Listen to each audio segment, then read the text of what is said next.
Okay. Um, so again, thank you all for coming. Please put your name and affiliation in the chat as always.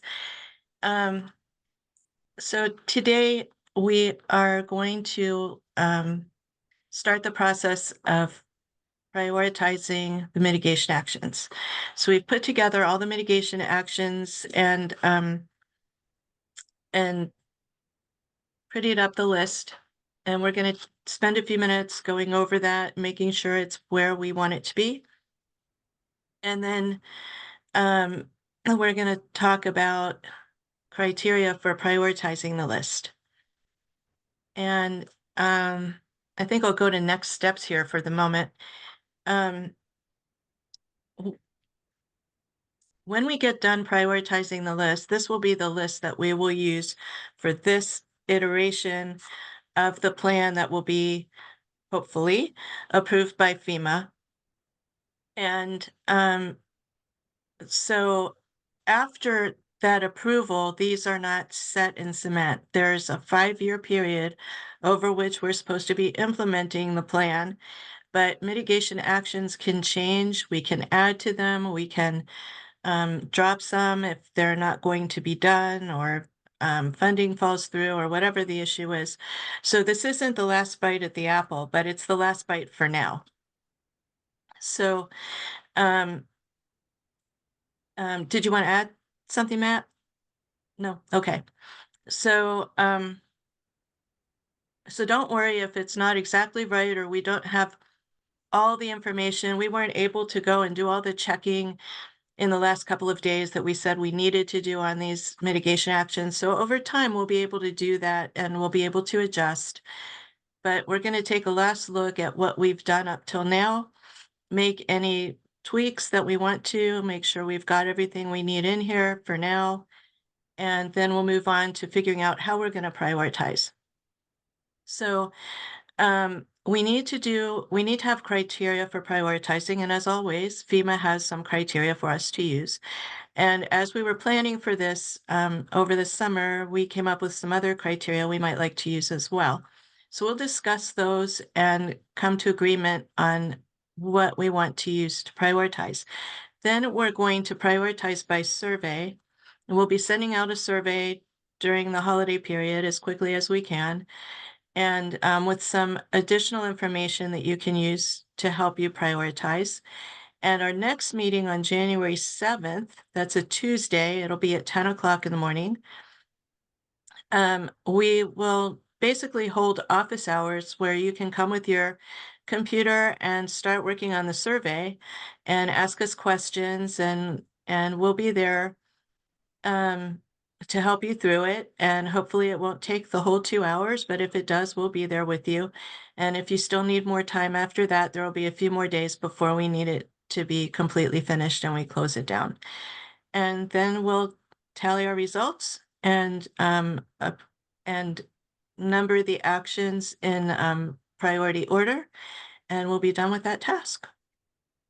So that's where we're going. Are there questions about that?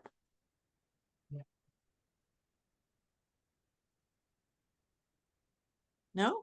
Okay, very good. So, Trisha, can you put up the mitigation actions now and we'll work on stepping through them? Did I just pulled them over? Mhm. Are they Okay. there or do I need to reshare? No, that looks good. Oh, okay, great. Can everybody, excuse me, can everybody see? All right, and again, please try not to have a conversation in the comments, but just either raise your hand or jump in. Paul? Yeah, I just want to let you know we had a meeting yesterday, Deanna. Oh, Deanna's on the call. Look at her. And Hannah and we went through the flood related action items, and I don't know if Deanna's done it, but I have a list of ones that I was working on, and I was going to do that right now while we're talking. So I hope that's okay. I know that probably I should have done it earlier, but I figured I'd use the time to kind of work on the ones that I was assigned to. Okay, can you let us know what numbers those are? 77, 80, And then there was a couple of new ones that I was gonna like put into the new action item spreadsheet in the root directory, or the Okay. suggested one. You know what I'm talking about, the one spreadsheet that Mhm. has, yeah. This one has new ones at the bottom. Oh, I can put it here. Can I put it here, I guess? Yeah, why don't you just tell us what they are and Trisha can type them in? Oh, okay. Okay. I was gonna formulate them in my mind Well, the two that first. are new, you don't know yet. Well, the one is the atmospheric river classification system. I mean, I need to like think it through, but like it was. Yeah, why don't you just, we could Excuse me, reconcile our sorry. versions. What? We could reconcile these two versions since Paul needs to think about it. Yeah, actually, that one is not in here right now. And Right. the reason is because there is a classification system already, as I Yes, understand it, and that's that we right. don't have to come up with one. That's right. So So, the action really is to help educate around you around, again, I'm still thinking through it, but mhm, around the use of this classification system in addition to the weather forecast to have a better handle on future forecasts and how to prepare for flood. Like, basically work to get this information into our tactical approach to flood risk management during flood mhm. season. I'm Okay, developing it as I talk, so I'm sorry if it's not okay, really no, that's totally well. fine. That's fine. Okay, so why don't we come back to you at the end? That's fine. Yeah, I was just about to do it. I'm sorry for gumming up the systems, Marian. No problem. I, This is it's the part of the time. process. Yeah, exactly. Okay. And, a couple of days in between meetings isn't a lot for anybody. So I understand. Okay, anybody else in the same position? No? All right. Do you want, okay, so I took all the notes out of here. I incorporated them into the descriptions and the statements as we were we were supposed to. So please take a minute just to read through and I guess let Trisha know when it's okay to scroll. Maybe put a thumbs up or something, and when most people are ready, we can scroll and just look um, for things that we need to do. And I can see one right now on number 2. Okay. Develop guidance for local governments on how to use Goal 7 together with other pertinent statewide land use planning goals. I named the goals in the description, but I forgot to name it in the statement. So it would be Areas how to subject to natural use. hazards, you can just Okay. copy from, yeah.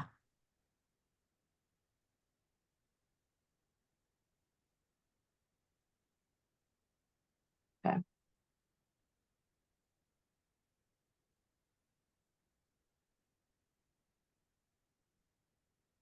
So this is like a precursive edit.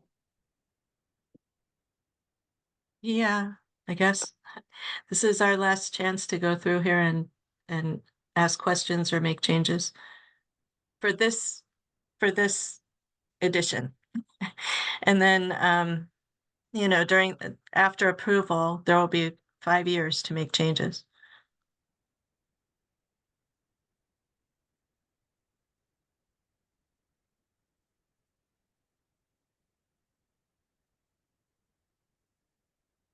Okay, so then after we give this a quick glance, um, that's when we're moving to the next step, which is what? We're going to talk about criteria, but we have Okay. 80 some of these to go through. So that's good.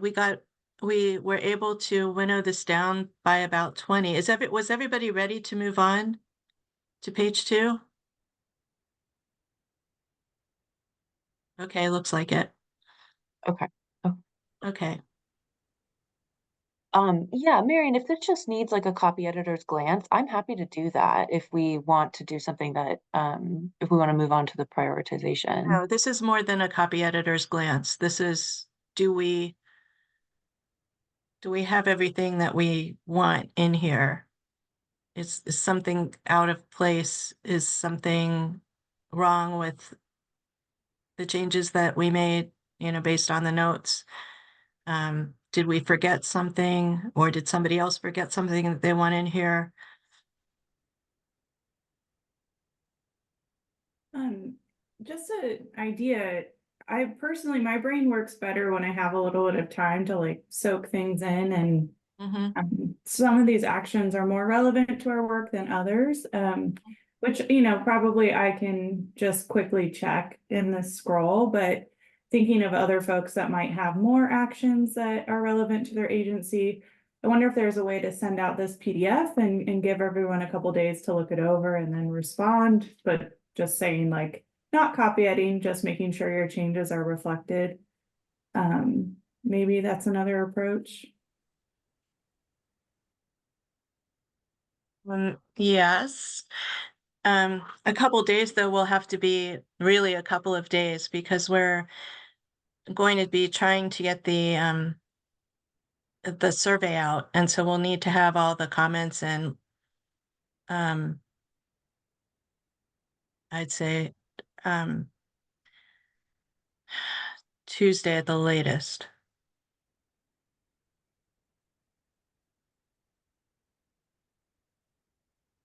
So I understand your concern. They're on the website now. But we just went over a few of them right before lunch, the ones that Chris was going to get back to us on. And I uploaded the wrong version. So right after this meeting, I'll go and correct that. Essentially, it's the same group in the same order. Is this the document under proposed mitigation actions, the folder 2024-1206 winnowing? Is that where because I can't read off the screen as we're scrolling very quickly. So Oh. I'm just gonna just open it up in Box and take a look at it. Is that Okay, where? so no, it's not in box because I didn't have a chance to get it in box before the meeting. So I can go put it there now though. If it's somewhere else, I'm happy to find that too. If it No, maybe you can't, because it's on our SharePoint drive. So let me get it and put it on box. Okay, thank you. Sure. To the website, right? Yes, it's been copied to the website, but I'll put it in box. That's not an issue. I've got it open.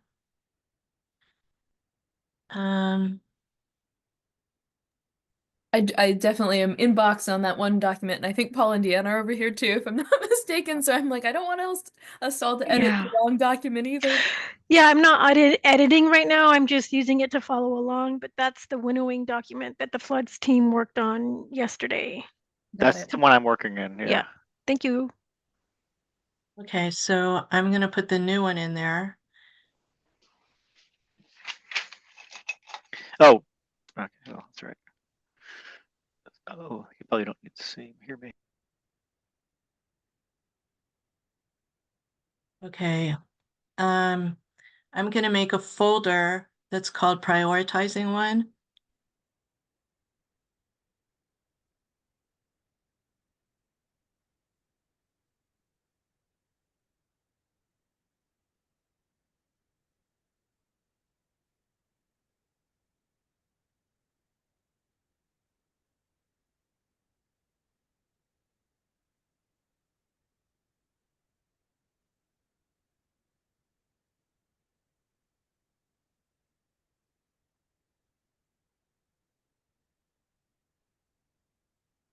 And I'm gonna drop that right in. Ah, doesn't want to let me do that. Okay. There we go.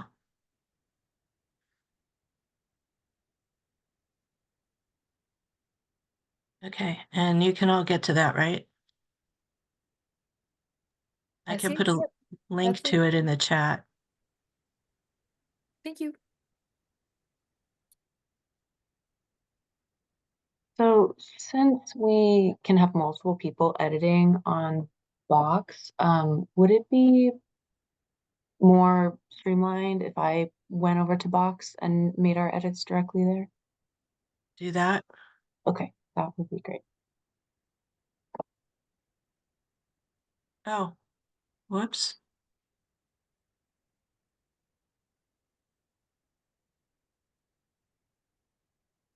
There you go. There's the Great. link to it on Box. Okay, thank you.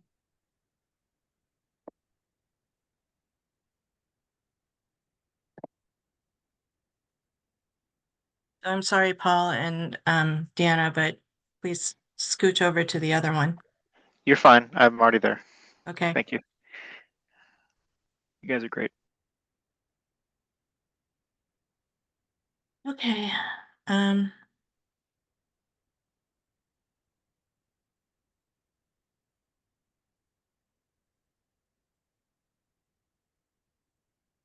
can somebody was just typing in there? Was that you, Matt? No, that was me. Oh, that was you. I just Okay. made, yeah, that's what I did. Okay. So, let us know if you're gonna want to change something so that we're all on the same page and we know what everybody knows what's being changed. But right now, the only people in there are Deanna, Matt, and Paul. I don't see you, Trisha. Oh, that's strange.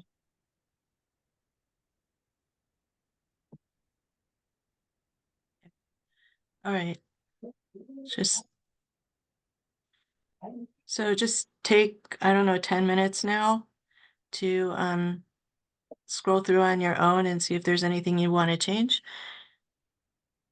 So, Marian and Trisha, this is Hannah. Our actions, I see that the number 62 around the CEI hub was removed, but not replaced. And then the other three actions we sent that we'd like added aren't there. Would you like me to just add in what we want to this document right now, or? Let me catch up with you. So I'm watching, whoops, what happened to my box? Okay. I'm gonna get in here with you too. And then I'm not sure what we missed, so let me look at number 62. And then there were about 4 new mitigation actions that were suggested. Yeah, we had 3, and I emailed them last week and we added them the Friday before, but I don't see them. They're not here? No, so would it be simplest if I just add them at the bottom? Okay. Okay, great, thank you. And what was supposed to happen to number 62? It was getting changed and I see that it's just not in the list now as far as my All right. searching tells me. Well, yeah, let me take a look at my notes, because if it's not there, my notes probably said to do something with it. It Okay, said, my notes said to move it to ongoing and make risk the focus of it. So I did that. okay, That's why yeah, it's not I here. think. Excellent. I think actually it is a priority. I think it's something, since we reviewed that definition of the difference between priority and ongoing, I think it's definitely more of a priority, can be achieved, implementing mitigation at the CEI fuel hub. So I think we need to get it into this priority list and then we, Right. Well, let me go retrieve it. okay.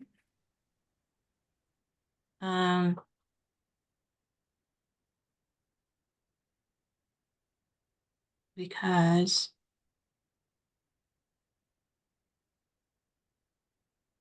it's the the ongoing list is somewhere else.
I'm gonna keep scrolling for everyone else. Okay. Are you in there, Hannah? I don't see you in there I'm, either. Marian, I'm viewing the document. I'm not editing it since you said Okay. you didn't want me to. So Oh, I'm well, waiting. go ahead and add the ones that you want to add, and I'm looking for the other document that I was in earlier. So we have an email that lists them too, if that's helpful. Let me look at the date. We emailed on Tuesday, the 17th. So they're all there if that helps for the Oh. CEI edit. Okay. Thanks.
Hey, this is Deanna. I'm taking a look at this. The Paul and Hannah and I yesterday took some time to search out floods topic, and we spent about an hour editing the text where it was flood hazard related within the winnowing document. So I think I would have to spend some time with this list to see if it carried over. But I think there might be some that's not in this list. For example, the CRS one and the flood insurance CRS one is is there. missing. Okay. But I think I'd have to take some additional time on my own to try to do it side by side. Well, can you get it done by Tuesday? Yes, certainly. Because we really are out of time. We just are. Hey, Marian, I saw that you were adding those 3 actions. I'm currently doing it, so no worries. I'm adding them on in right now. Okay, I'll take it out. I put 62 back in. Excellent, thank you. This one right here. Okay, so create.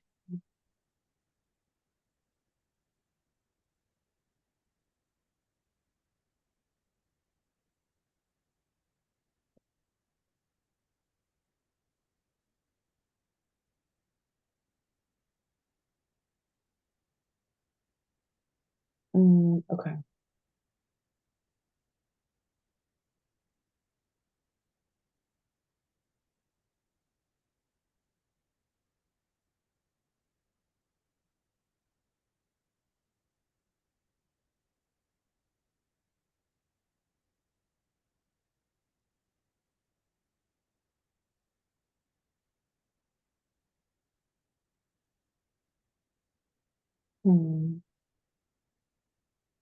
Maybe some of the more descriptive parts of that mitigation action can go in the description, like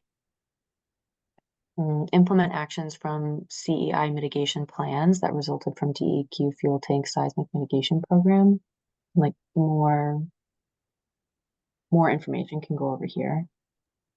Yeah, Trisha, I just changed that to mitigate risks at CEI Hub.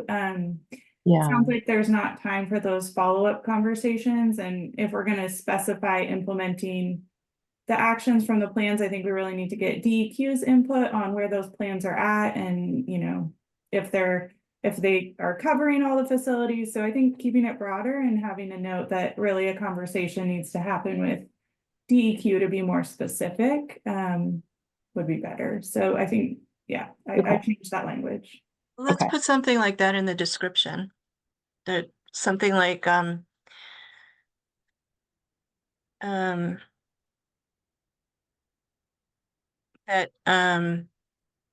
mitigation actions will be selected, you know, pursuant to discussions among involved agencies or something like that.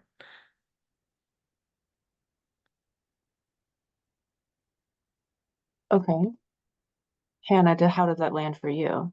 Yeah, I mean, say it the way you want to say it, but we need to put something in there. I'll add some verbiage and then let you know when I'm done. Thanks. Okay.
Okay. How are we doing? Is there more that needs to be done? I had left off like up here.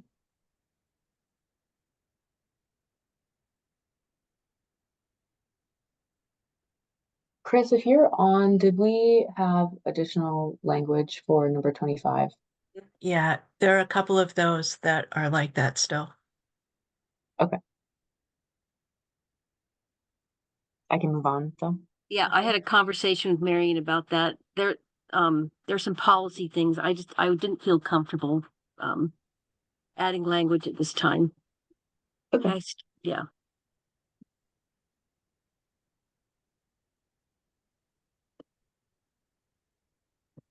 It's the other one.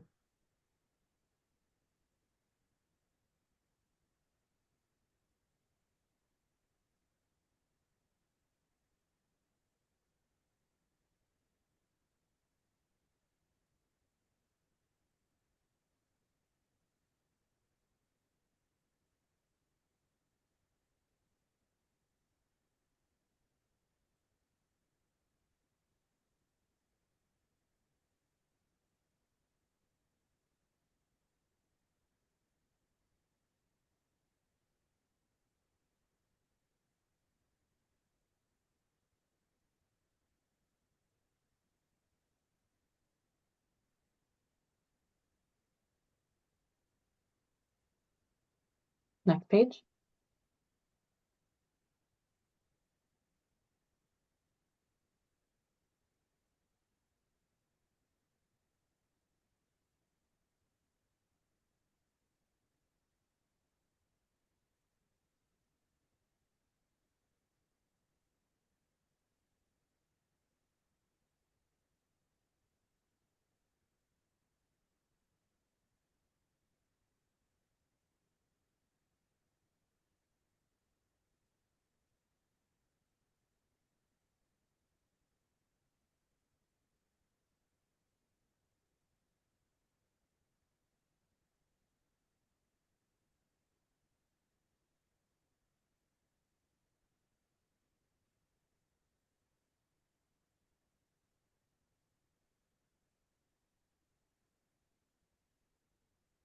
I'll move on to the next page. Okay.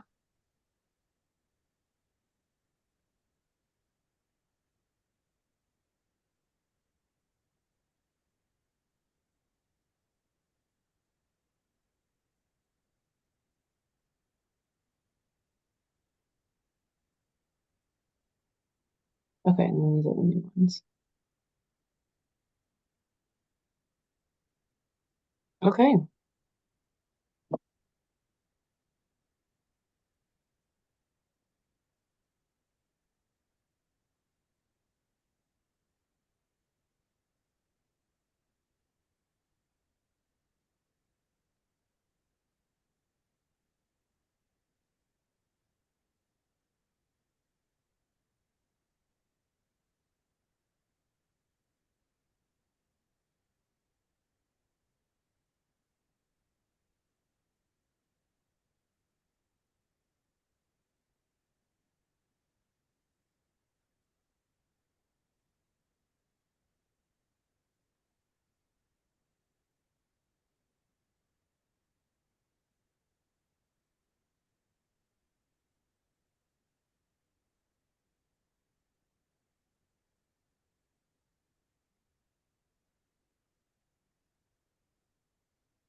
Final page.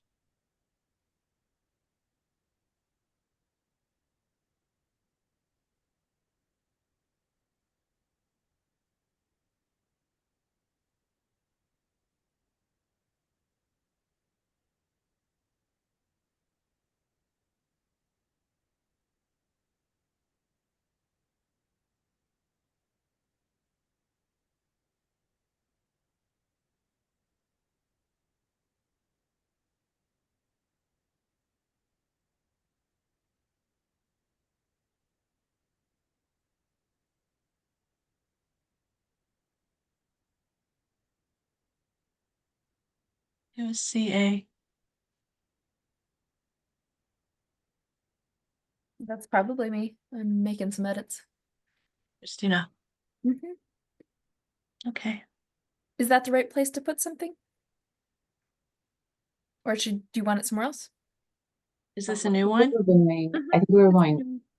A If it's through for new ones. We were using The ones below this are the alphabetical. the Mhm. letters, yeah, Okay, I can move but it that's okay. down there somewhere. Sure. Yeah, no problem. Wow, it's on new ones. I wasn't sure what the letters meant. They're just new ones, so they're lettered instead of numbered. Yeah. Thanks.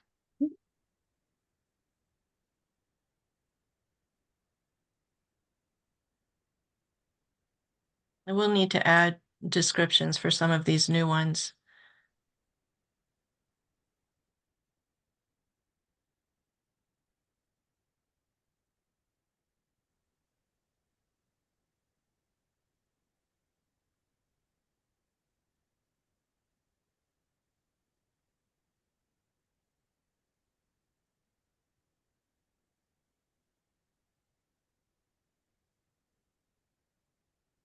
Excuse me for a sec.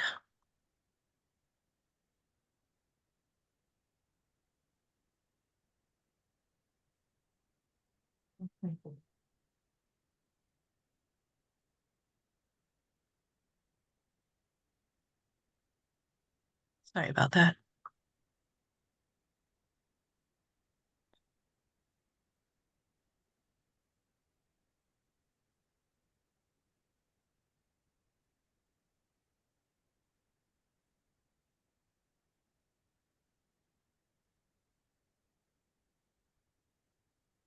Okay.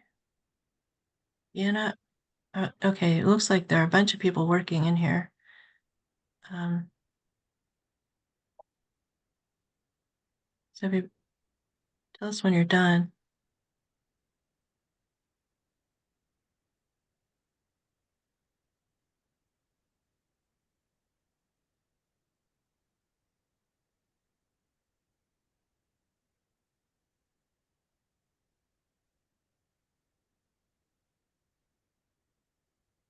What does D mean?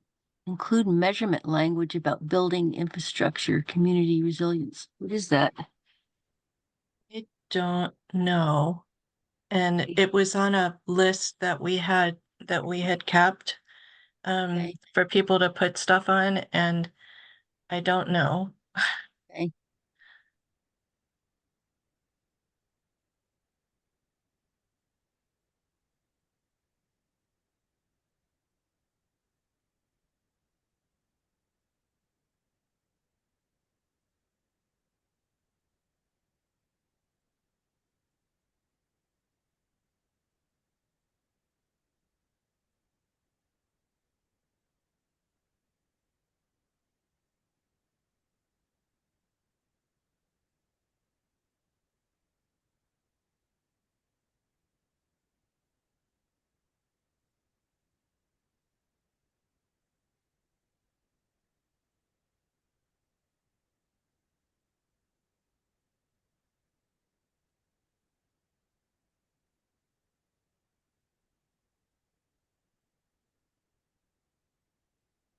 Okay, is anybody still editing?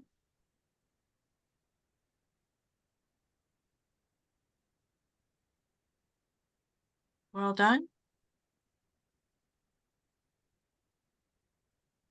Or are you still checking? Okay. Can you scroll down a little bit, Tricia? Yeah.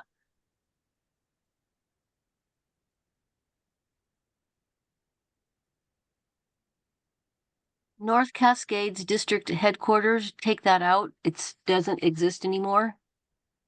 It burned. Which letter is that? X. X. Is it going to be replaced? I don't know. Okay.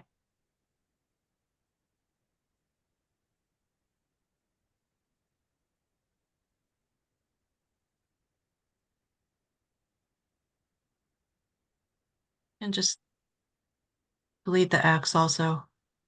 Yeah. Don't have to change the numbering right now.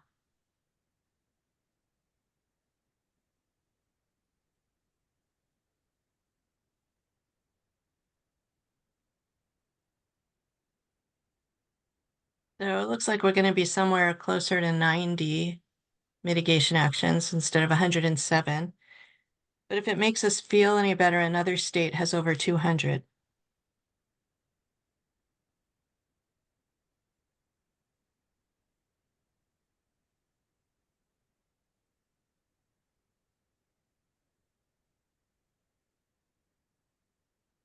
Okay. Do we still have more work to do?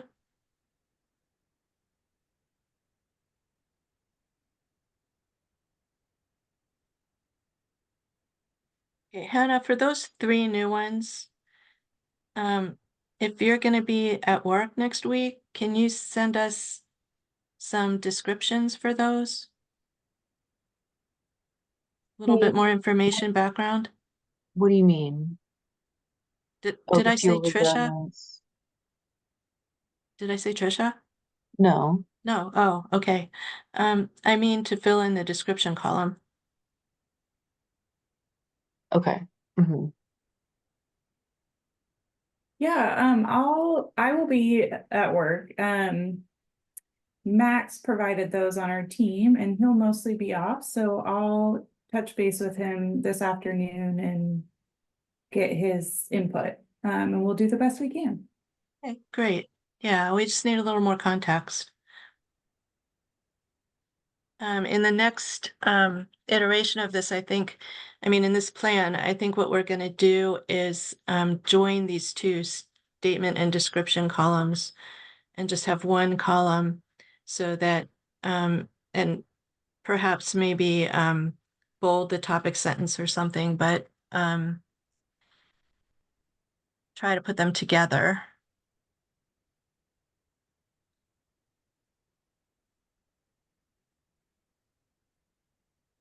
Okay, so let us know when you're all done. Is anybody's, it looks like, is that Paul? No, that's Deanna. Deanna? Oh, I'm not sure. Who is that? I mean, I have it open. I'm looking at it, so you might see my little initials. But I think I'm done editing. I'm looking at 72, 73, and I'm comparing to that other document. And Hannah might have made edits. Hannah Fetter might have made edits that may not have been incorporated. But I'm trying to do that cross check now, so I don't know if that's helpful for you or not. Okay, I was looking at the one that between FF and GG. It says education on using Oh. state-of-the-art atmospheric river classification, and I don't know. Oh if yeah, it's that's the one little- I just added. That's Is yours. that what Okay. number? What letter is that? I didn't know what letter to put there. Don't worry about it. Okay. Okay. We'll renumber them all anyway. I'm done with that one. I mean, I added what Okay. I added. So, like Okay, I just couldn't tell what color it was. I wasn't sure who was in it. Thing. No, that's me. Okay. And then, oh, that's Trisha in the Cascade Locks Airport. Let me go here. Get myself on mute here.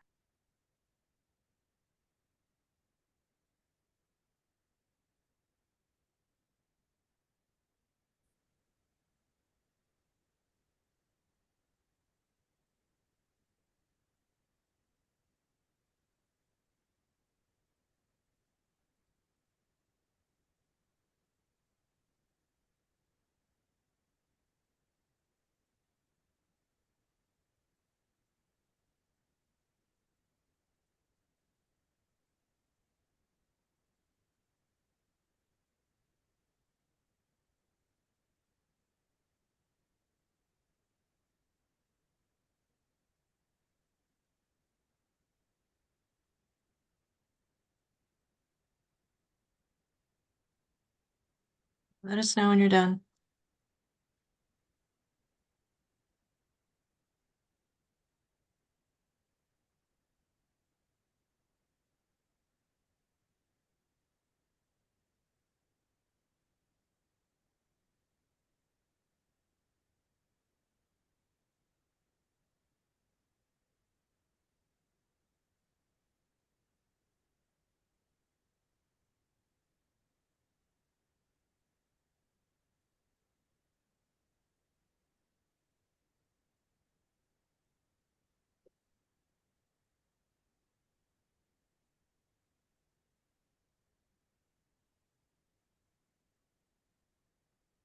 Addie, go ahead and speak. Good afternoon. So, and I might have missed it in previous meetings. So the Hasita Head Lighthouse is one of the only lighthouses that State Parks owns. The rest of them are federal leases with the Coast Guard. Once this plan is finalized, I assume we'll get more information on what we now, as the owner of that facility, will be looking at as far as requirements for it. There are no requirements per se. The reason I put that in there is because it's in a high priority target area in the risk assessment.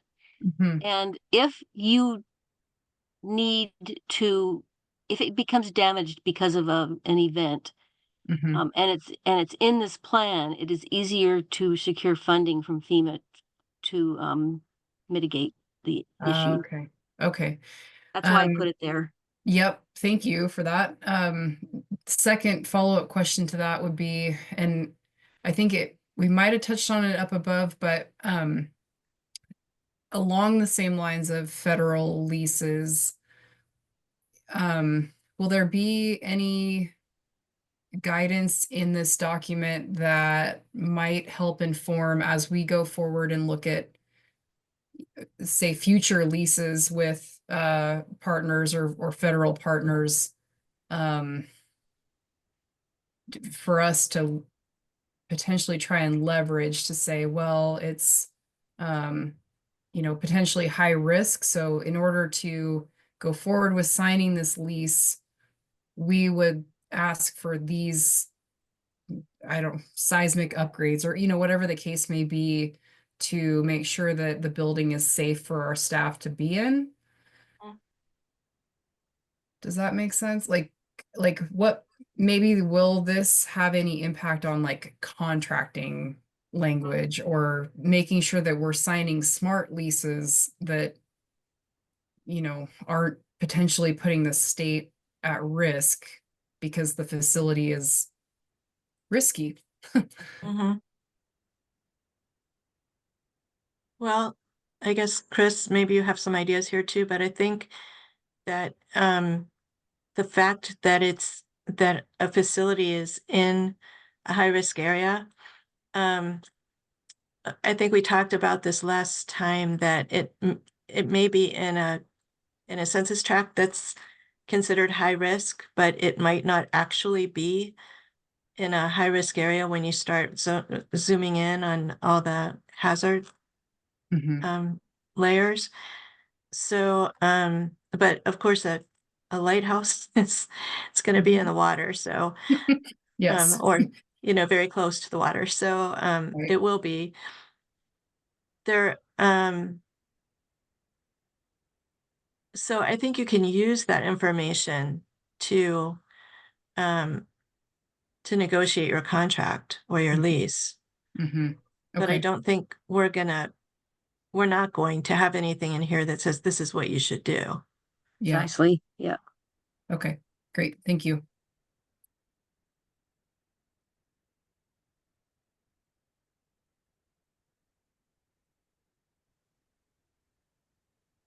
Okay, are we done now?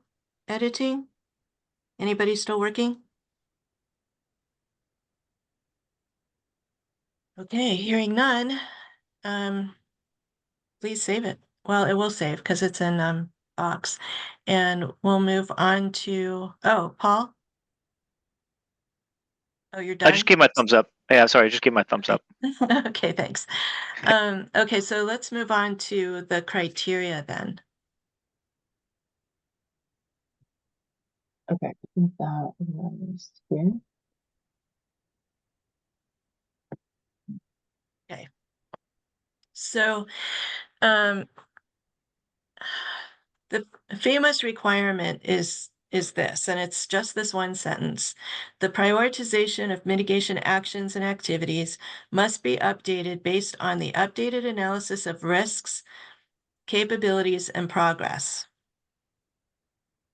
And so the numbers that we've been using for the mitigation actions, those were equivalent to the priorities in the 2020 plan. And so we listed them in priority order.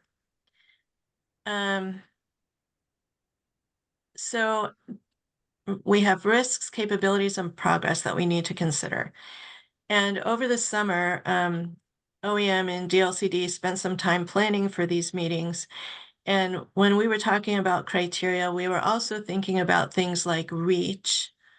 Who are we going to reach? How many people are we going to help? Or maybe how many buildings are going to be saved, or something like that.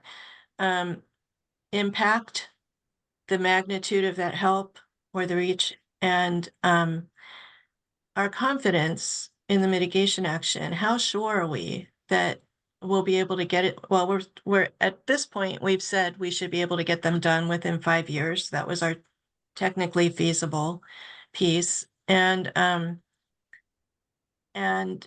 how sure are we that it'll work as it was intended and will achieve the outcome that we're looking for? So those are the things that I've listed below under risk, capabilities, and progress. I think you can scroll up and just show the words that make, that we need here. And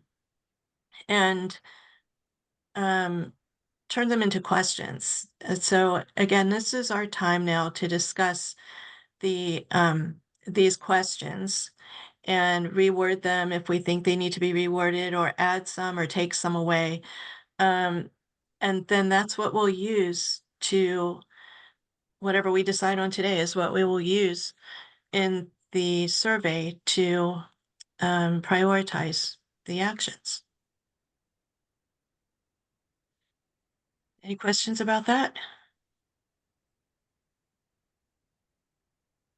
Okay, so, oh yeah, Erica. Have you thought about and I'm sorry if I missed this, weighting those risks? Because I'm thinking the how many people, for example, is going to immediately disadvantage areas with low population density. No, hadn't thought about it. It's a great suggestion. Do you have a suggestion about how to do it? It's a value judgment. I mean, I don't have a suggestion for how to do it objectively, but I think it would be helpful to decide how those are prioritized or whether they're weighted equally or what. Okay.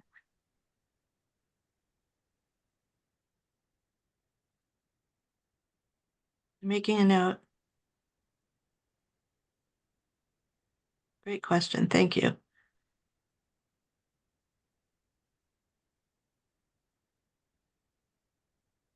Okay. So the first one is whether the mitigation action is targeted to a most vulnerable jurisdiction as identified through the risk assessment. So last time we saw those red areas on the maps, that's what we're talking about. FEMA's language is most vulnerable jurisdiction.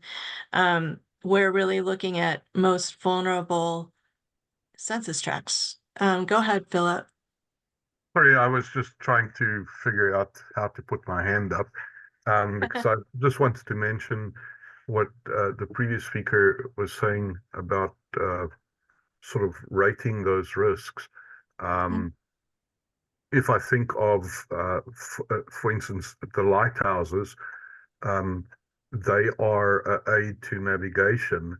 So even though they're not directly related to a specific population, they ensure the safety of the ships at sea that bring in goods and, that impact even vulnerable populations, but the whole population.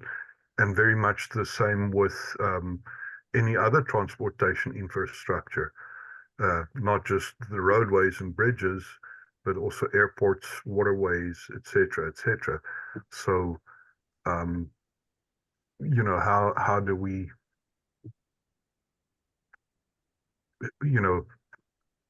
indicate that as, the impact to a population? I don't know if that makes sense. Makes perfect sense. And it's something that I've thought about in the risk assessment, but we're not able to do it at a census tract level, but you could do it on a project level. Mm-hmm. And I think it's worth considering.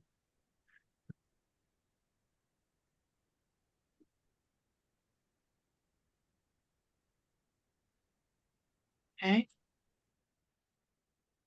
All right, so let's just run through these questions really quick, and then we can come back and discuss them. So the first one is whether the risk is going to be targeted to one of these red areas, these census tracts that have come out as the most vulnerable census tracts. The second is the mitigation action targeted to a specific hazard that's impacting those red areas? The third one is, will the mitigation action address social vulnerability in those red areas? The fourth one is, how many people will be helped? How many people in the red areas will be helped by the mitigation action? And to what extent will they be helped?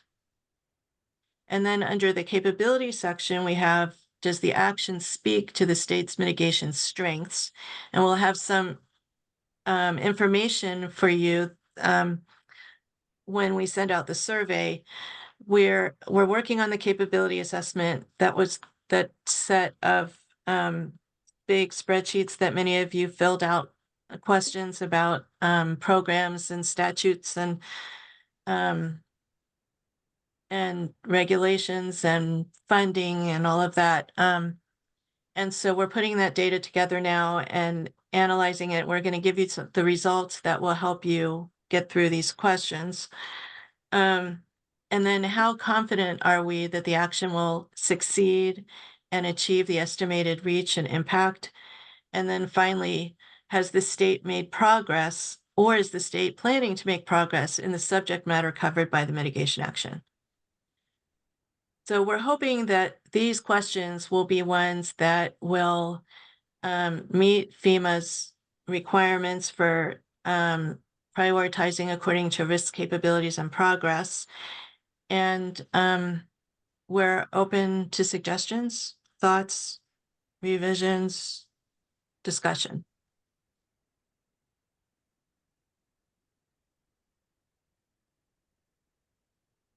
Don't all speak at once. Marian, is there somewhere that the you said the red areas, and I apologize because I can't attend all the meetings, so I don't know quite what you're talking about. Is there a document or something I can look at to know what you're referring to? Chris? He's referring to the risk assessment results that were shared this week at various venues, and you might not have seen them, but the top ranked areas were colored red on the map. That's what she's referring to. So it's the top 10 census tracts for each hazard were displayed on a map. Got it. Is that somewhere in box? Is there or on the It's website? not on maybe? box yet because I was still vetting the risk assessment to make sure it's correct. Okay. But I can send it to you, or we can put it on box at this point, I guess. Can you just share it maybe for a moment? I can share it for a moment. Yes. Is it available easily? Yeah, just a second here. I have to get to it. Okay.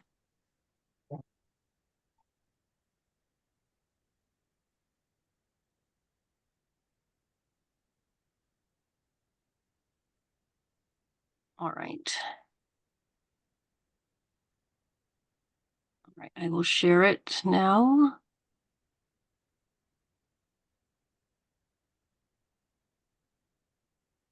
It seems, Christina, like all of you folks at Dogami are rotating who comes to the meetings. We do try to get a little bit of coverage at least. That was that minimum goal. Oh, interesting. That's great. So these are the top 10 areas by hazard.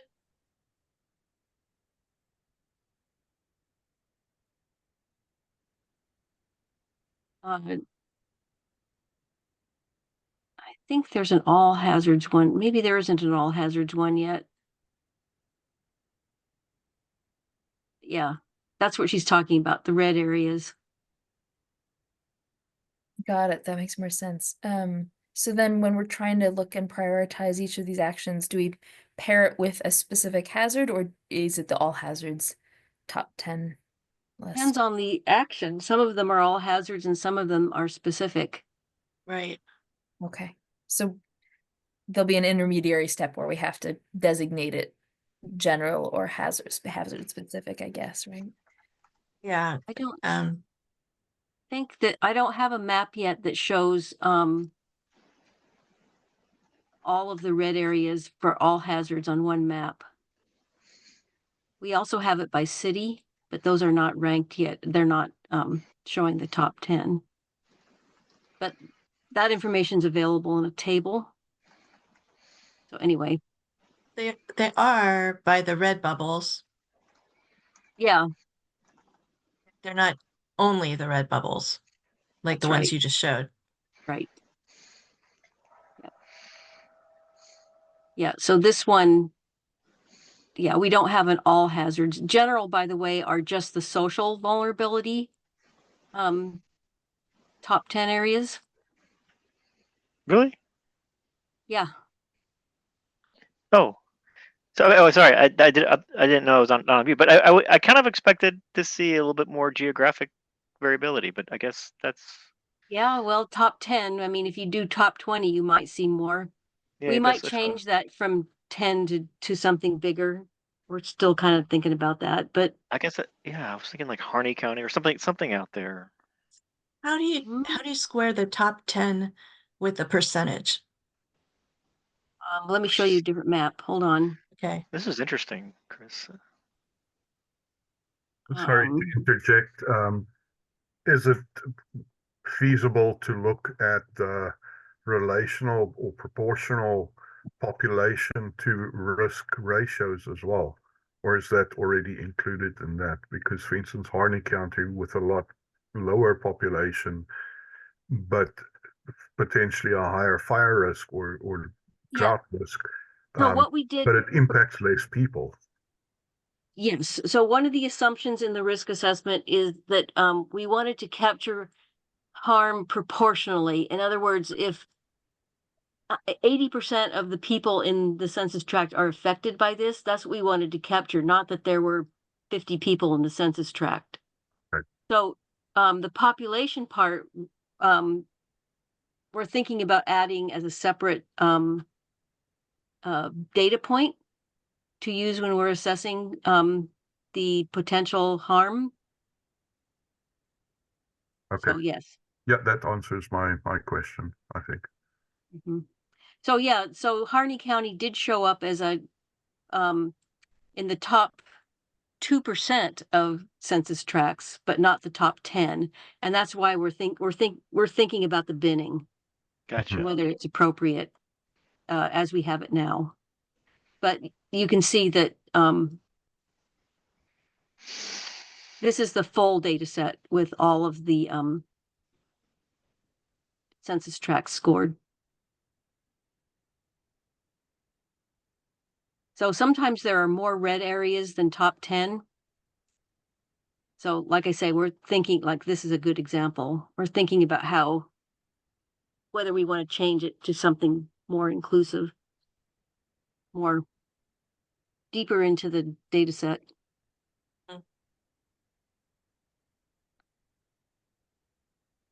So anyway.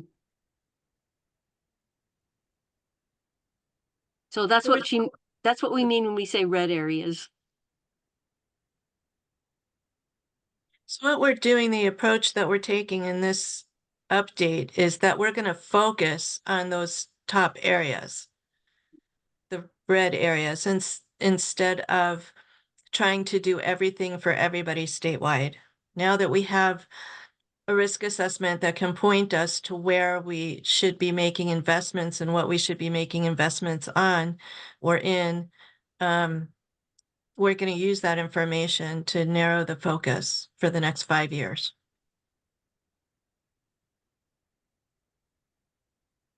So what about some of the actions that are the goal of it is to identify areas, since we don't know which areas are most impacted by a given hazard? It's going to be hard to say that it is useful for a given community if we haven't actually done, if that's the point of the goal. Or That's the point of the goal. Yeah. Well, you could look at this general map and see if the data collection efforts will be focused on those areas, maybe, or if it's a more general. A lot of them could be interpreted, at least it will include those areas. It just might then find that there is not much hazard in that given. They will be assessed. Yeah. Yeah, so this is one way to look at risk. The National Risk Index has a different way of looking at risk. Another process may have a different way, and we're not saying that you should only use this method. This is a tool that we're using to prioritize where we look and where we focus attention. But there may be reasons why you want to focus on an area that just has for example, a lot of floodplain or a lot of landslide. And it may not be in one of these focus areas because it affects a lot of people. And how, the red areas are probably driven by socioeconomic factors because we're considering those now more than we have in the past. Yes. Wasn't that map all socioeconomic factors, Chris? This one is all socioeconomic, but in the hazard specific maps, we weighted the socioeconomic factors by 65% and the hazards by 35%. So it is definitely leaning towards the socioeconomic and equity factors. And in 5 years from now, whether we do all these action items or not, those socioeconomic factors are probably not affected by resiliency. I mean, they're probably affected by other things happening. So I guess my gut feel would be like we would still be focusing on those areas if we were to do this again in 5 years. And then the Possibly. hazards might change, but that 65% probably would not shift very much. I'm not certain about that because Okay. my worldview, and I don't know if it will be adopted by all agencies, is that community building and community strengthening is a mitigation action. Mm. So if you can strengthen social bonds by funding a sporting venue or something, to me that's a mitigation because it's allowing people to get to know their neighbors who then can help each other during an event. Okay. It's been shown that communities that are tighter are more resilient. This is a paradigm shift. So Yeah. yeah. Interesting.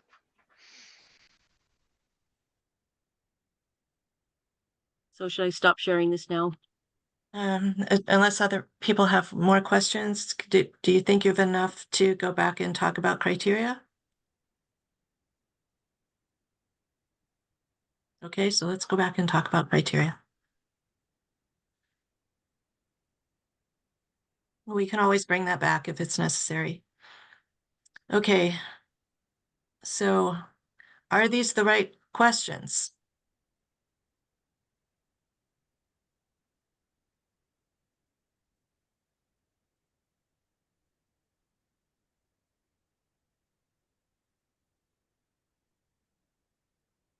Some of those actions, kind of like what was already been said, but they're not really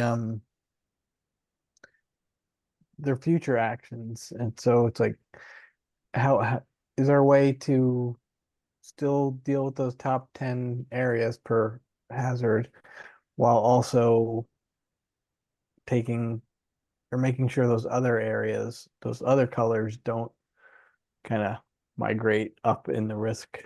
Yeah. I don't have an answer for that, but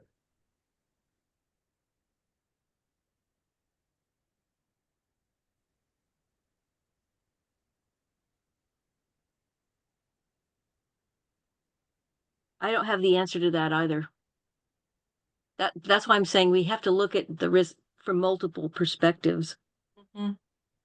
Okay, so we're prioritizing the mitigation actions. So what does that really mean? If we have a high priority mitigation action, that means that whichever agency is the lead for that really should take it to heart and try to put it into their work program. And if it's lower on the list, then maybe it gets less priority and in an agency's work program. But that doesn't mean what? Go ahead. That doesn't mean that other locations, other census tracts that are not red won't get any funding for mitigation, because there will be a number of jurisdictions that will apply for mitigation funding outside the state. These are state mitigation actions. So we'll have a lot of local jurisdictions and tribes that are going to be applying for projects that they want to do that may be consistent with what we're doing at the state. And so there will be money flowing to places probably that are not all red. One of the next, sorry. Go ahead. I'm going to say, I'm wondering if one of the questions should focus on the population, the number of people that benefit from the mitigation action. That's number 4 under risk. Oh, okay. Do we want to? Yes. Do we? Okay. Okay. Perfect. But we can revise the language there. would you state it differently? Maybe instead of helped by, benefit by the mitigation action, to get to the point that was made about secondary benefits. Mm-hmm. Okay. Trisha, can you change that? Since this is in a PDF, I don't know if I can. Oh, didn't I give you the Word document? I'm sorry. I thought I gave you the Word document. Apologies. I can, let me see if I can find it. I thought that you did. I'll just send it to you.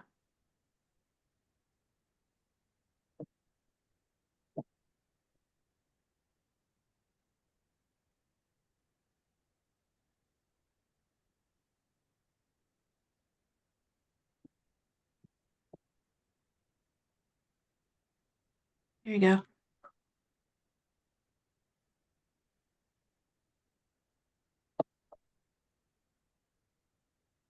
It'll take a minute for it to come in. Sorry about the technical difficulties, folks. So what I was gonna say was one of our, what? Chris, go ahead. Didn't say anything. Oh, okay. I saw your box light up. One of the things that I was gonna say was that one of the next meetings that we have coming up in January, we're gonna go revisit the criteria that we talked about for prioritizing which jurisdictions get grants.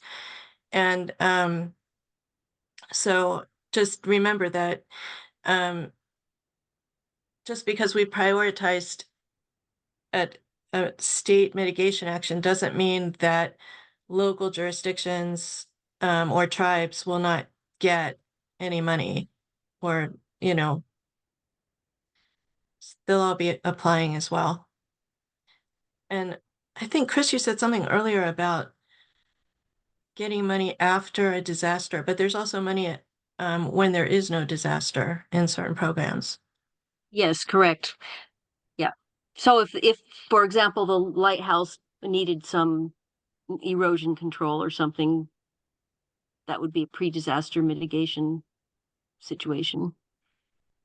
Right. You wouldn't have to wait for a disaster to happen to apply for money. That money Right. becomes available every fall. Or I don't know. Yeah, I can't say that anymore. Yeah. There's generally a grant offering every fall. Let's say that, and applications are due in December or January. When the money actually comes through is up for grabs.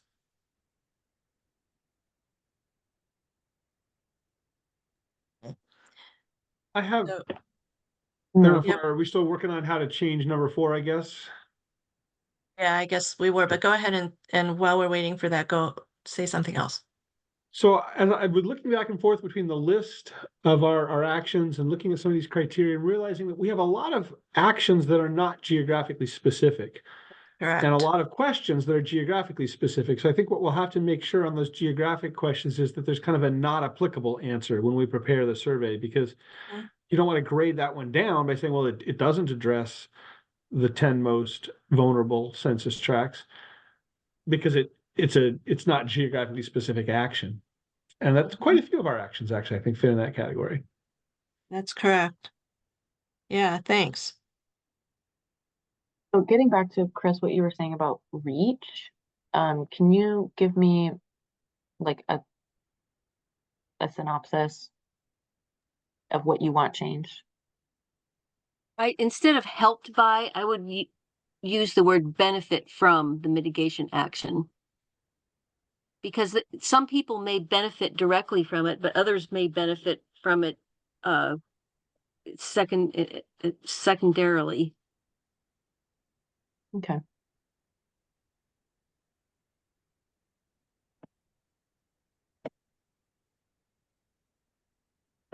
For example, if the the lighthouse is a tourist attraction, for example, maybe the fishermen and the people at sea benefit directly, but the economy benefits from the tourism aspect of having it there.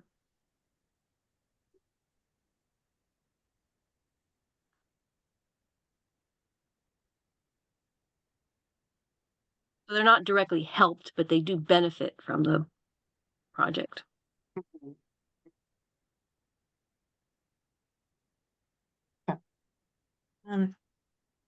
Okay, and then we have this other question about to what extent would they benefit from it?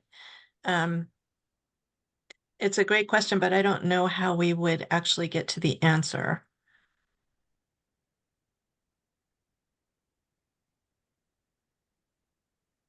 A lot of these may need to have some sort of a scale, a 1 to 5, a 1 to 10 Mhm. kind of comparison. Yeah, I don't know where we would, I, we can see where the quote unquote most vulnerable census tracts are. We can see whether a mitigation action is geographically targeted to those census tracts. We can talk about the social vulnerability from the risk assessment, but and I guess with population data, we could estimate how many people would benefit from it, but to what extent would they benefit from it? It's another, I don't know how we would get to that, to Yeah, any it's kind of tough. estimation around that. Anybody have any ideas? I mean, like if it were on some sort of a 5-point scale, 5 point is like saving lives, and 1 point is like, well, saving some money or something, and somewhere in between is saving houses. Maybe. I don't know. Is the point of that question down to the individual level or the community level? Census tract level?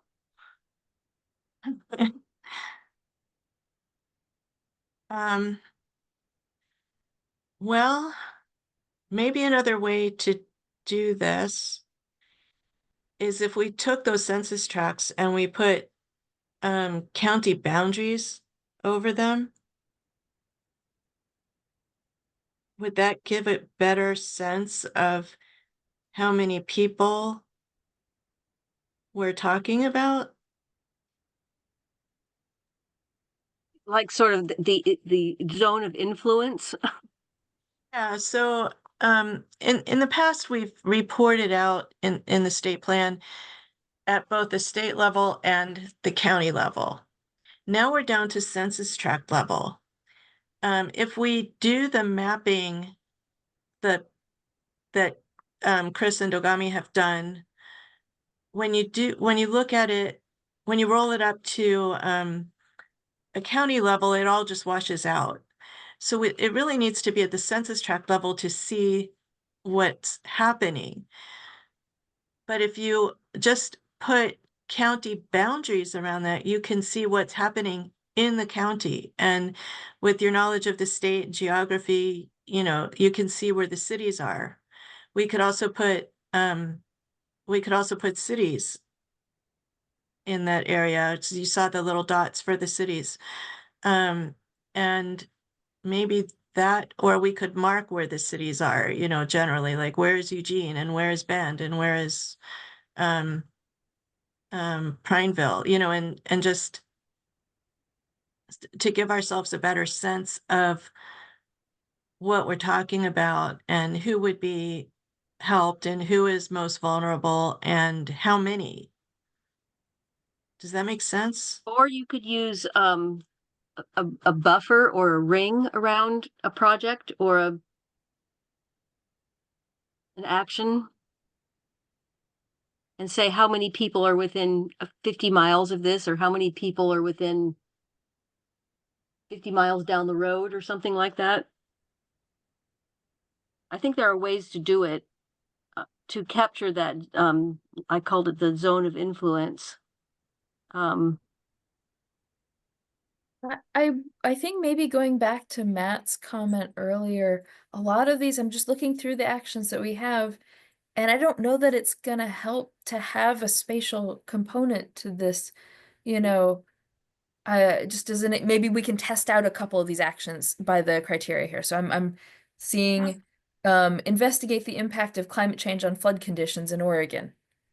That doesn't, that's, I mean, unless we buffer all of the rivers in all of Yeah, Oregon or something like that, and then start quantifying how many people are in those areas, it's not, none of these criteria are going to help us prioritize yeah. that activity versus establish a formal and official authority of the state IHMT.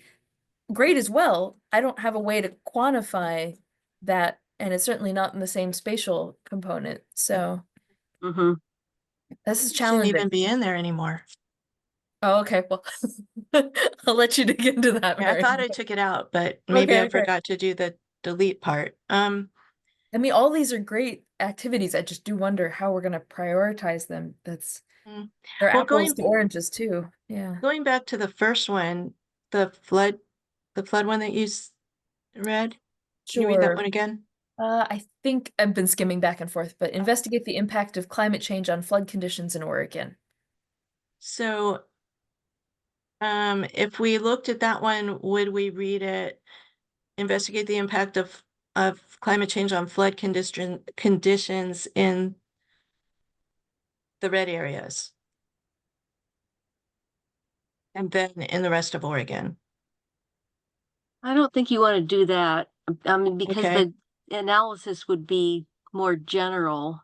Mm-hmm. Okay.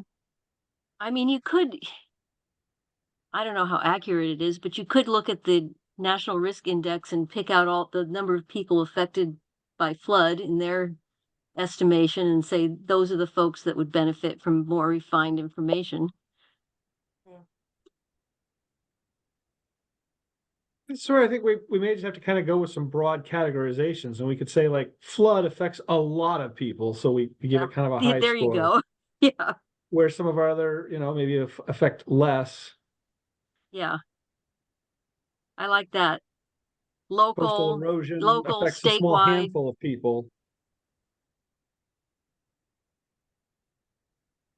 Yeah, there's some in here. Ones, I mean, all of these are great. I'm not dissing on any of these. Evaluate earthquakes, hazards, and Bend. Great. That's a specific community you're gonna get to help versus, just above that, mitigate risks of the critical, the CEI hub. Yeah, that's huge too. That impacts so many people.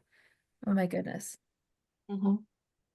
Well, could we, like Matt suggested, do a scoring, statewide, regional, county, local, and assign points to those? Does that actually give us a priority though? Is it more important to do something statewide or is it more important to do I don't something know. local? I don't Yeah, know. that I wouldn't know, again, apples to oranges unless Yeah. I don't Yeah. I think it probably depends on the hazard that you're talking about, which doesn't help clarify anything. Yeah. Part of where the number 5, the extent, like, if it helps a lot of people, but only a little bit, but then other actions help a fewer number of people, but it's a big help to each person that's helped. Yeah. Mhm. I was also thinking about, so I think I think I've seen like we've got some key indicators to like that might help as we go forward with making a scoring rubric or, whatever the case may be. Specifically for number 5, like that's a very hard thing to qualify or quantify. And also I'm wondering, like, is it also taking into account like the environmental side, or is this solely people? Yeah. Which in many areas are tied to the environmental side for, their jobs or livelihood or, you know, farming, ranching, like there, it just kind of runs the gamut depending on what part of the state you're talking about. So like, is this only looking at people impact, or Good question. Well, FEMA looks at people and property. We have tried to expand our look in our state plan to include environment. We haven't done a great job of it yet, so the more we can do on that, the better. Mm-hmm. I'm wondering if maybe we should just drop number 5. Maybe it's not a good question for us to ask. Maybe it's not the right question. It would be easier, I would say, if we were trying to prioritize projects. Mm-hmm. But we're up at that state level, and a lot of what we do is at that 30,000 foot level rather than on the ground or 10,000 foot level, but we're just not on the ground. Nevertheless, we have to prioritize them according to risks, capabilities, and progress. So we have to figure out how best to do that. And so these questions were just a starting point for the discussion. And we can change it up as we see fit. Mhm. Yeah, the other way that we sometimes prioritize is rather than trying to score each action or many of the actions, is kind of just use a more holistic approach. We kind of talked about this in other situations where you get so many votes or something like that, that you pick the ones that you think best meet this overall risk, capabilities, and progress, but without trying to put scores on each of these things. I mean, in some ways that leaves me a little uncomfortable, but when we're talking about things that we're having trouble really pinning down, maybe just letting people's wisdom could be a good approach. Mike? I don't know if this would help or not, but in Department of State lands, when we require someone's applying for a permit, they have to do this functions and values assessment for wetlands or streams. And so there's obviously multiple functions by a wetland. So each function, and then they have grouped functions, will have the function score. So it could score really high. And then the value score is what is the value to the community in that location. And so you could have a high function and low value. And then we even have rating breaks where it could be a moderate function, but it's a moderate high rating break. And I don't know if we could do something like that here, where you like a flood control or a flood mitigation action could have a high function, but because of where it is, the value score is low. We could also group them by hazard. And then we'd be able to do something like the functions and values a little bit better. But then you're left with groups of actions per hazard, and you're not comparing all of them together unless you go to another step.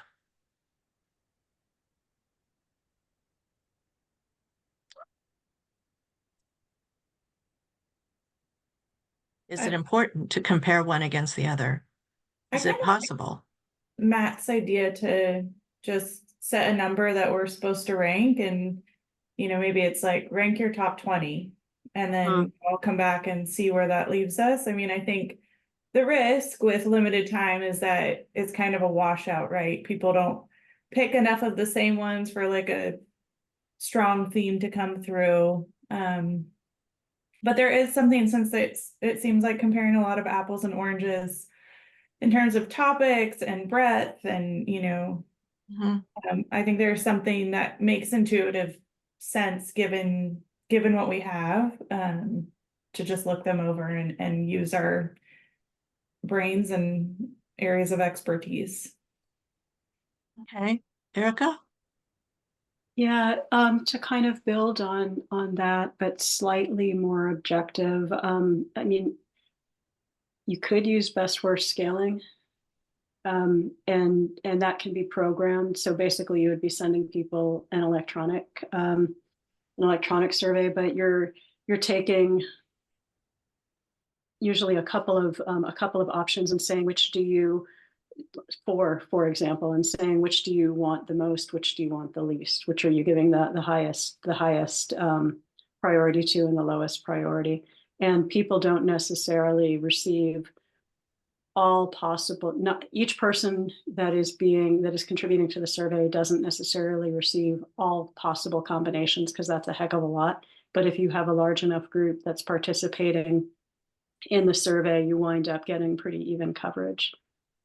So that's one way to do it, where basically people are being presented with alternatives and saying, which do you rank as higher or lower?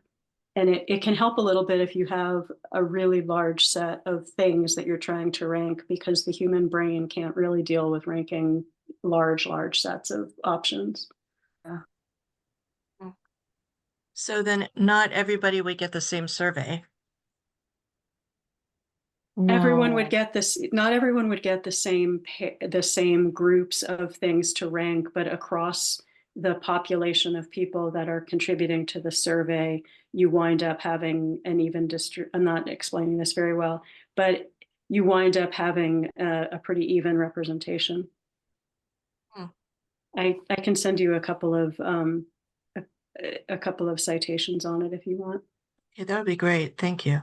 Yeah, and I used this a long time ago, and then we just used it for a paper on prioritization of drought research that the National Integrated Drought Information System led, and it worked pretty well and was just accepted. So I don't know. I mean, people seemed pretty happy with it at the end of the day.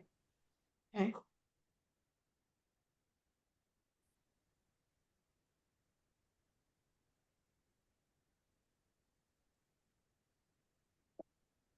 That's an interesting way to go.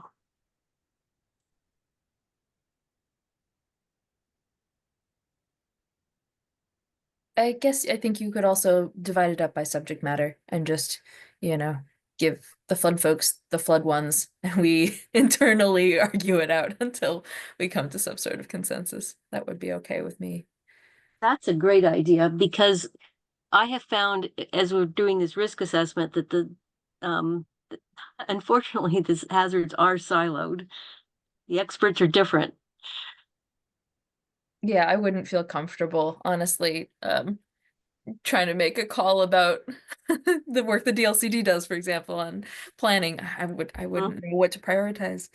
Uh-huh. Go ahead, Chris. Oh, I was agreeing with Christina. Okay. Yeah, I see the I see the efficiency in that, or the efficacy. On the other hand, we kind of want to give an opportunity to everyone who has participated in this at some point to weigh in. And that's over 300 people. Well, you could structure the survey by hazard, and then if people want to skip over volcanoes or something, they can. Mm-hmm. Okay. We turn in a list that is prioritized that way. Will FEMA accept that? That's the only, it makes a lot of sense that the people who are dealing with floods prioritize the flood items. But in the end, then where do they fit related to volcanoes? Casey?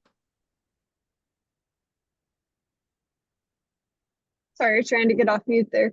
So I think I have a little bit of a hesitation with trying to assign the prioritization to some of the experts. Like I see that perspective and agree with it, but then I look at it and go, what does that do with people like me and Hannah? Because we're looking, Hannah Sativ, because we're looking at all of the hazards, because there are multiple things that would affect energy and vice versa. So where would we fall in an SME group, because we're not focused on one hazard? Good point.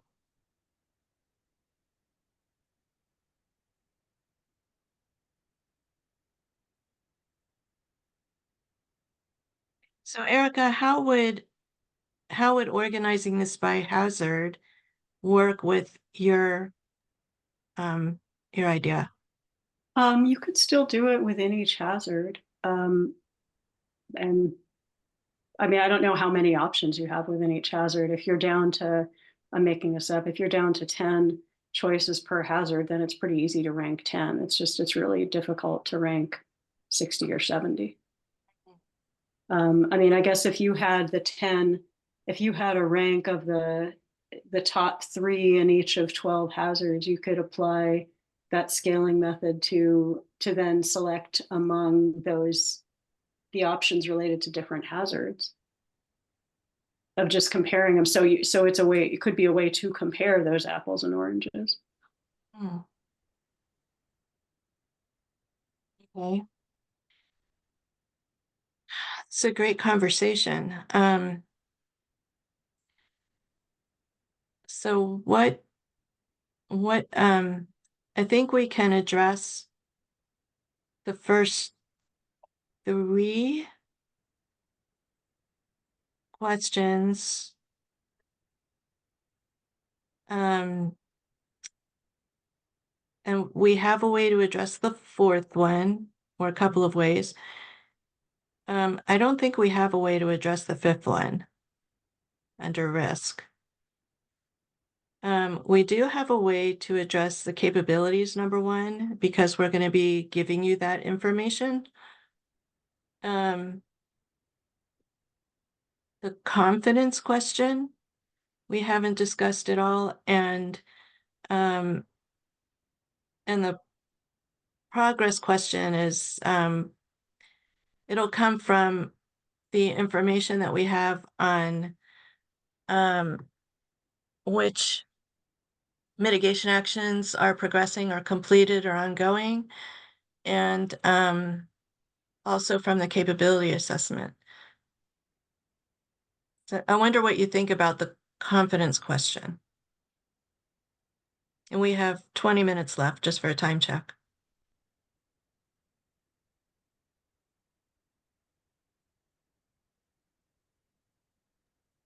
I think the confidence would only go up by seeing it occurring in some places and seeing its efficacy.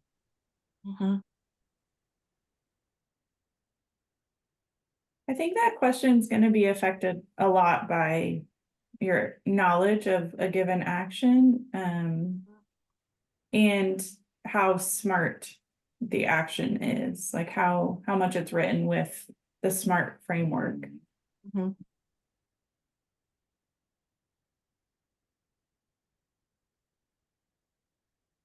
So maybe that's too iffy to include. You want to drop this question entirely?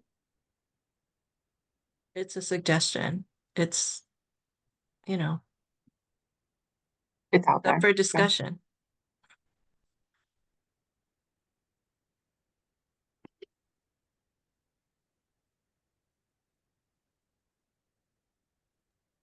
You'd see an argument for doing that, since we already had as a threshold question that we are confident enough, that it fits within capabilities. It's not a crazy pie in the sky kind of action. Yeah, so Maybe we've it gone doesn't through that matter in the to try to make winnowing. the distinctions. So you're talking about the technical feasibility that we've already discussed? Yeah. Okay. Simple is better too at this point. What? Simple is better. So if there's Right. fewer things that we have to try to answer. So let's take away risk number 5 and capabilities number 2.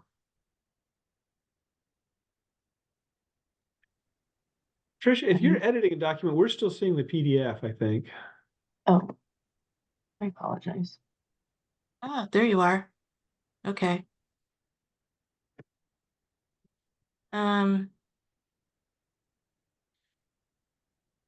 Okay. Are we comfortable with these as the questions, or do we want to change them or revise them or wordsmith them a little bit?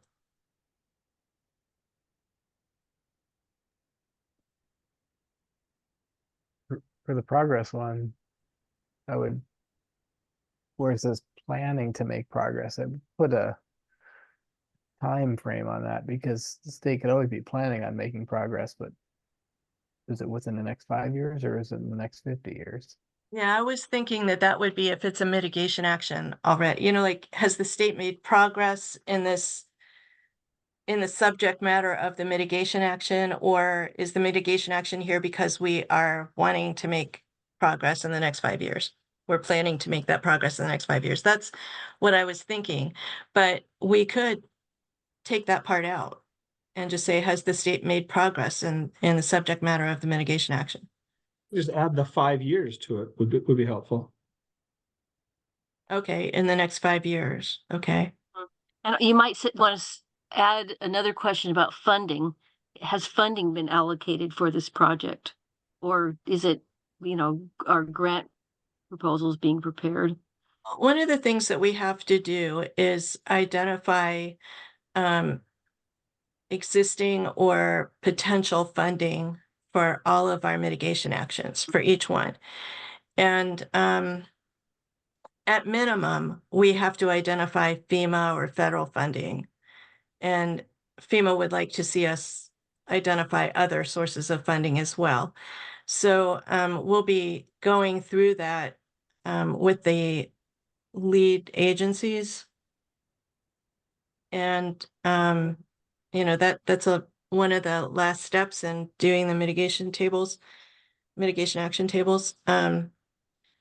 So for most of the mitigation actions, I would assume that funding is, except for the ones that are already progressing, I would assume that there isn't funding secured at this point. Would anybody disagree with that? Please? I'd like to hear that there's funding. No, I agree with you. And given the kind of the context of these criteria, I don't know if it should be mentioned as a kind of a checklist question asking if there is funding. Yeah. We And already usually went there's through not funding. feasibility. Yeah. Okay, bad idea. Okay, well, not a bad idea, but okay. So Unnecessary. Make progress, should I add over the next 5 years? add it at the end, please. Okay, within.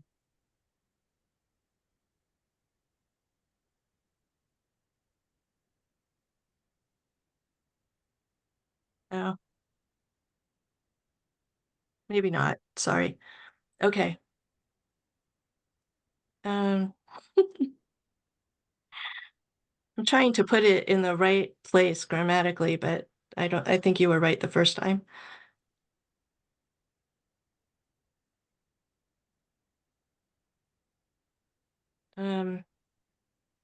Okay. So that leaves us with 1, 2, 3, 4, 5, 6 questions. And we've covered all of FEMA's bases. So let's one more time. Do we want all of these questions, particularly under risk? 1, 2, 3, and 4. I think we have to have one. So 2, 3, and 4. But we have the information, I think, to answer those, right, Chris? Just a minute. Most vulnerable, most.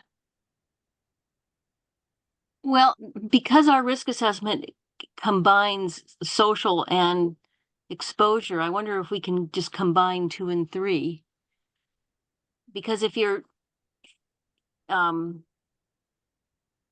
addressing the most at-risk jurisdictions from the risk assessment, you're addressing both parts of the equation. Okay. Just to make it simpler. All right. So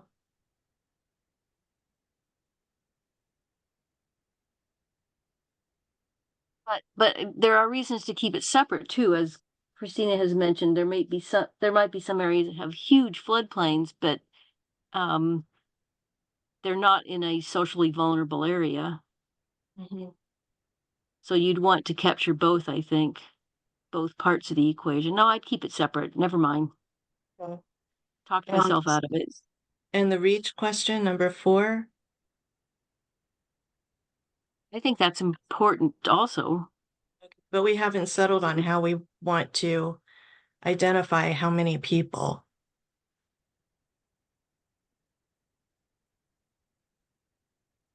Well, I think you could have check boxes in a survey that says statewide, regional, county, local. Okay, right. We did talk about that. Okay, so is everybody okay with the direction we're going here?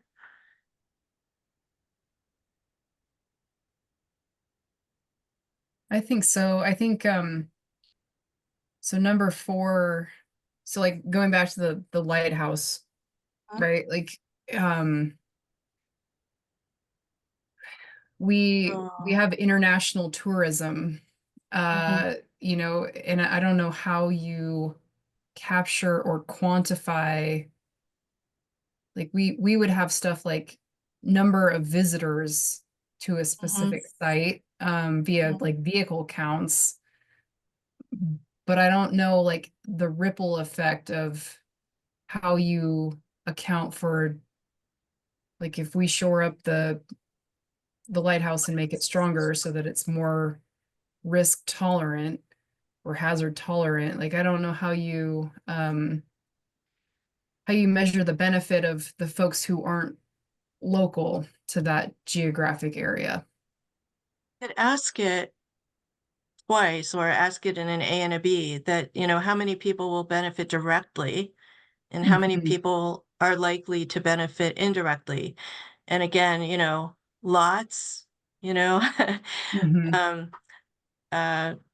world, country, state. Yeah. Because when you start talking about, especially the, you know, some of the historic structures that we manage or own and operate, however you want to phrase that, you know, we do have people, and in some of those areas, like there's not anything else that really would draw international attention in some of those areas. But they come, you know, for the historic structure or the collection that we have there, or, you know, whatever the case may be. Okay, so what do you think about asking it that way? How many will benefit directly and how many indirectly? That would capture Philip's question too. I think that gets into, yeah, extent. How many people will be benefited directly and indirectly?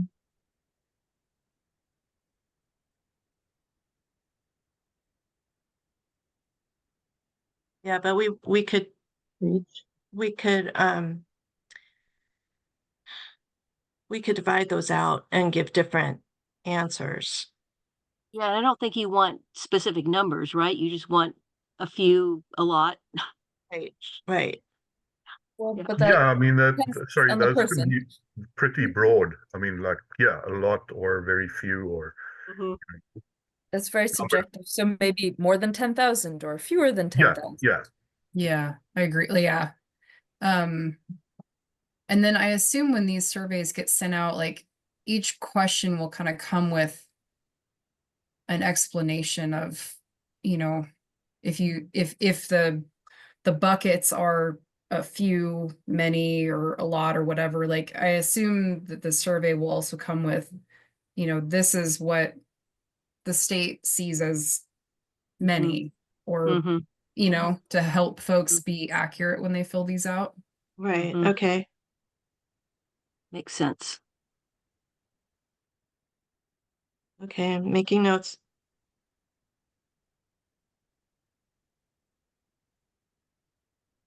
And that's why we want to do these together on the 7th.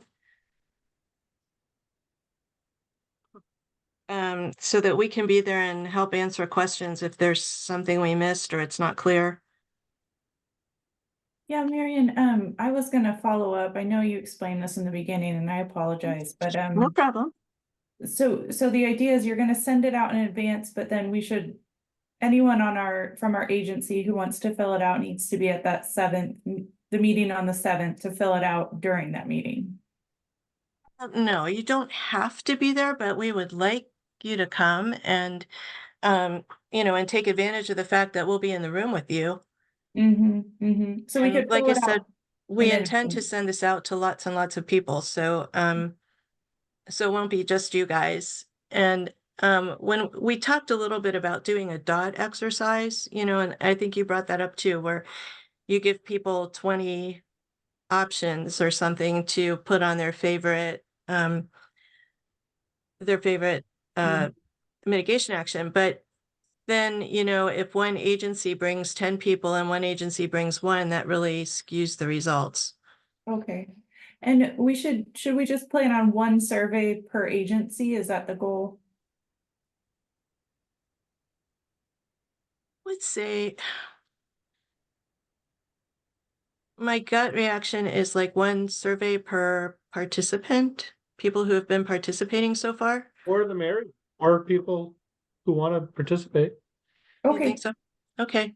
so however however our agency wants to handle it, if we do one or if we all do our own individually, that's fine. Okay. Yeah. And then we can come and talk to you guys if we have questions on the 7th. Mm-hmm. Okay. And we'll send it out as far ahead of time as we can. As it's getting a little more complicated, it might take a little longer, and because people are out for the holidays, we may not be able to get it through our comms team, as fast as we'd like to. But rest assured that we'll be working as diligently as possible to get this out as quickly as we can, so you have at least a few days to take a Okay. look at it before we get to the 7th. All right, thank you so much. Okay. Anything else? Any more questions about where we're going, how we're doing this? Is Erica's not still here? Okay. I'll check with her about the suggestion she made about the methodology and see if we can manage that. It sounds like it might make it harder for us to get a survey out altogether, but we'll see. And thank you all for your time and for the conversation. Thank you. Thank you. Thanks. Have a great weekend Happy holidays. and happy Thanks. holidays. Yes. Thank you.